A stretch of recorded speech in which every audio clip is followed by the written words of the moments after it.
লোকসভা ভোটের আগে দল ছাড়লেন তাপস রায়, আর দল ছাড়ার পরই সন্দেশখালী থেকে শুরু করে দুর্নীতি একাধিক ইস্যুতে দলের বিরুদ্ধে ক্ষোভের কথা জানিয়েছেন তিনি। তাপস রায় প্রসঙ্গে ব্রাত্য বসু ঠিক কি বলেছেন রাখবো আপনাদের সামনে।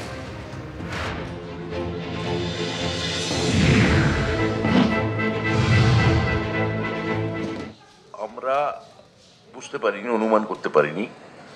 এবার তাপস রায় বিধায়ক পদ থেকে ইস্তফা দিলেন, দল ছাড়লেন। আমরা ওনাকে যথেষ্ট বোঝানোর চেষ্টা করেছি, উনি সিনিয়র লিডার, আমাদের পক্ষে যতটা বলা সম্ভব আমরা বলেছি। কিন্তু উনি যদি ডিটারমাইন্ড থাকেন তো আমাদের তো কিছু করার নেই। আমাদের দলগতভাবে আমরা যা যা চেষ্টা চালানোর আমরা সর্বাত্মকভাবে চালিয়েছি, ওনাকে সম্মান দিয়ে, ওনাকে মর্যাদা দিয়ে। তারপর ওনার যদি অন্য কোনো বিষয় থাকে সেটা ওনার ব্যাপার। আমরা খালি ওনাকে অনুরোধ করতে পারি যে আপনি আমাদের সঙ্গেই থাকুন, অন্য কোনো দলে যাবেন না আপাতত, এইটা আমরা বলতে পারি। তো আবার বলছেন যে ওনার সঙ্গে ইডি হানার পর ফোন ছিল না, ফোন নিয়ে গেছিল। কিন্তু যেটা দলগতভাবে জানতে পেরেছি ওনার সঙ্গে যোগাযোগ করা চেষ্টা করা হয়েছিল, হয়তো মানে কথা বলা হয়ে ওঠেনি ফোন না থাকার কারণে। কিন্তু এগুলো তো খুব মানে ওনার সঙ্গে ফোনে কে কথা বললো বা বললো না, এটা তো ধরুন আমাদের সঙ্গে বিজেপি কেন্দ্রীয় এজেন্সি অনেক নেতাদের বাড়িতে ইডি রেড চালিয়েছে। সবার সঙ্গে কি শীর্ষ নেতৃত্ব সবসময় কথা বলতে পারেন? তারা মানসিকভাবে সবসময় সঙ্গে আছেন, কিন্তু অনেক সময় ফিজিবল হয়ে ওঠে না। এইগুলো খুব আমার মনে হচ্ছে না যে এগুলো খুব গুরুত্বপূর্ণ ইস্যু। হয়তো ওনার ভেতরে কোনো, যেটা উনি বলেছেন আমি আপনার থেকে শুনলাম, ওনার কোনো অভিমান থাকতে পারে, আবেগ থাকতে পারে, অপমানবোধ থাকতে পারে, কিন্তু সেগুলো পার্টির মধ্যে আমার মনে হয় যে খোলাখুলি কথা বললে ভালো হতো, অন্তত সেগুলোকে অ্যাড্রেস করা যেত। আজ সকালে ব্রাত্য বসু এবং কুণাল ঘোষ পৌঁছে গিয়েছিলেন তাপস রায়ের বাড়িতে। ব্যর্থ কুণাল ব্রাত্যর দৌত্য বরফ করল না। লোকসভা ভোটের আগেই দল ছাড়লেন তৃণমূল বিধায়ক তাপস রায়, এবং শুধু তাই নয়, বিধানসভায় গিয়ে তিনি বিধায়ক পদ থেকে ইস্তফাও দিয়ে এসেছেন। এর আগে 1 মার্চে দলীয় সমস্ত পদ থেকে ইস্তফা দিয়েছিলেন তাপস রায়, আর দল ছাড়ার পর দলের বিরুদ্ধে একাধিক অভিযোগ তিনি করেছেন। আর যাই হোক, তৃণমূল কংগ্রেস আমার জন্য নয়, এমনই মন্তব্য করলেন তাপস রায়। দুর্নীতি এবং সন্দেশখালীর ঘটনায় তিনি তাড়িত। সাংবাদিক বৈঠকে এমনও বলেছেন তিনি, ইডি অভিযানের পর দলের তরফে কেউ ফোন করেননি। শেখ শাহজাহানকে ইডি টার্গেট করেছে এমন কথা মুখ্যমন্ত্রী বলেছেন, কিন্তু আমার কথা কিছু বলেননি। আমি ভারাক্রান্ত, সাংবাদিক বৈঠকের শেষে জানিয়েছেন তাপস রায়।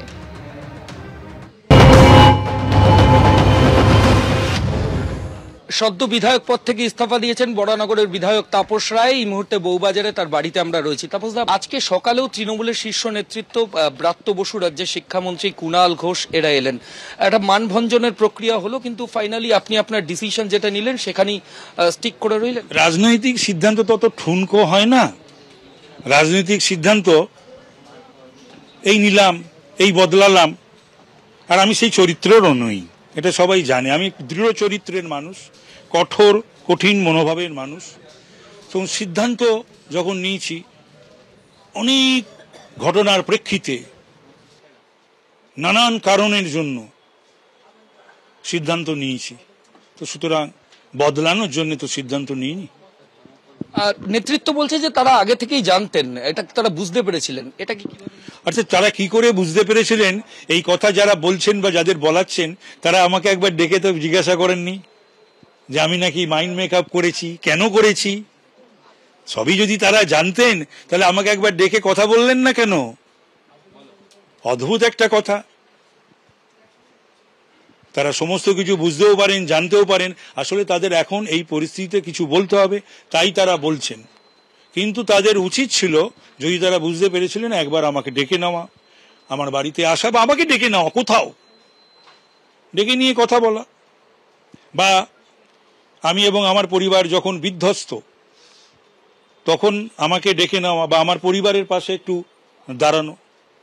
কোনোটাই যখন কেউ করেনি, দলের তরফ থেকে হয়নি, কেউ করেনি, তারপরে আমার মনে হয় তাদের এই ধরনের দেরি হয়ে গেল না, তাদের এই ধরনের কথাবার্তা বলা শোভা পায় না।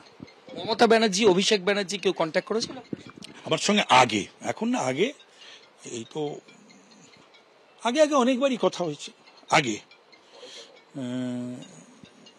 এই ইডি রেডের আগে বহুবার কথা হয়েছে, ইডি রেডের পরেও আমার সঙ্গে দুবার কথা হয়েছে। দল ছাড়ার সিদ্ধান্ত আপনি যখন নিলেন, মানে মাননীয় মুখ্যমন্ত্রীর কোনো কথা হয়নি। দল ছাড়ার সিদ্ধান্ত যখন আপনি নিলেন, এরপরে কি দলের শীর্ষ নেতৃত্বের তরফ থেকে কোনো ফোন কলস বা আপনাকে কনভিন্স করার কোনো প্রক্রিয়া সেগুলো? আমার কিছু কলিগ তারা কয়েকদিন ধরেই আমার কাছে এসেছেন, বলেছেন, আমি তাদের কথা শুনেছি মনোযোগ সহকারে, এবং আমিও যখন আমার কথাগুলো তাদের বলেছি তারা তখন আর আমার এই বলা কথাগুলো ফেলতে পারেনি, এইটুকুনি বলবো আমি। আপনি 21শে ফেব্রুয়ারি শেষবার বরানগর বিধানসভায় গেছিলেন, আপনার ওখানে ভিজিবিলিটি ছিল, যে কোনো অনুষ্ঠানে আপনি যেতেন, থাকতেন, কিন্তু 21 তারিখের পর থেকে আপনি আর যাননি। তার এবং ওখানে একটা কর্মী সভা, মিউনিসিপ্যালিটি, সেখানেও আপনি বলে এসেছিলেন যে আপনি আর আসবেন না। আগে থেকে আপনি মনস্থির করে ফেলেছিলেন, আজকে সিদ্ধান্তটা ফাইনালি জানালেন? মনস্থির তো অনেকদিন আগেই করতে হয়েছে, করেছি। বহুবার অবহেলিত, উপেক্ষিত, অপমানিত আমি সহকর্মীদের নিয়ে অনেক আগে আমার বসা উচিত ছিল, কিন্তু যেহেতু সৌগত দা, অপর্ণা এরা সময় দিতে পারছিল না, অসুবিধাও ছিল, আমাদেরও বিধানসভা চলছিল, আমার চোখের অপারেশন, সব মিলিয়ে 38 দিনের মাথায় আমি একটি খুবই বড়সড় একটা কর্মী সভা করি, সকলের উপস্থিতিতে, মাননীয় সাংসদ থেকে শুরু করে সকলের উপস্থিতিতে আমি আমার যা কথা বলি এবং প্রত্যেককে অ্যালাউ করি তাদের কথা বলতে, তারপর সামাপ করি এবং তাদের এটাও বলে দিয়ে আসি যে আমি এরপর থেকে আসব না, এবং মাননীয় সাংসদ সৌগত রায়ের সামনে বলে আসি যে আমি মাননীয় সাংসদ 21শে ফেব্রুয়ারি ইলেকশনও করব না। সাংসদ আপনাকে আটকানোর চেষ্টা করেনি? না না, কোনো কথাই উনি বলেননি, বলেন যে আমি সামাপ করতে বলেছিলাম, তিনি করেননি, এবং তারপরে আজ পর্যন্ত তিনি একবারও যোগাযোগ বা আসা বা ফোন করা, যদিও আমার বাড়ি তার বহুবার আসার জায়গা, করেননি। একটা লাস্ট কোয়েশ্চেন তাপসদা, যদিও আপনি এখনো মুখ খোলেননি এটা নিয়ে, বিজেপি বলছে যে আপনি বিজেপিতে জয়েন করতে পারেন, উত্তর কলকাতায় আপনি প্রার্থী হতে পারেন। সুদীপ বন্দ্যোপাধ্যায়, যার বিরুদ্ধে আপনার দীর্ঘদিনের ক্ষোভ, সেই সুদীপ ব্যানার্জির এগেনস্টে আপনি সামনে লোকসভা ভোটে দাঁড়াতে পারেন, এটা কি সত্যি? এগুলো যারা বলছেন তারাই একমাত্র এই বিষয়ে বলতে পারবেন, আমি তো এই বিষয়ে বলার কেউ নই।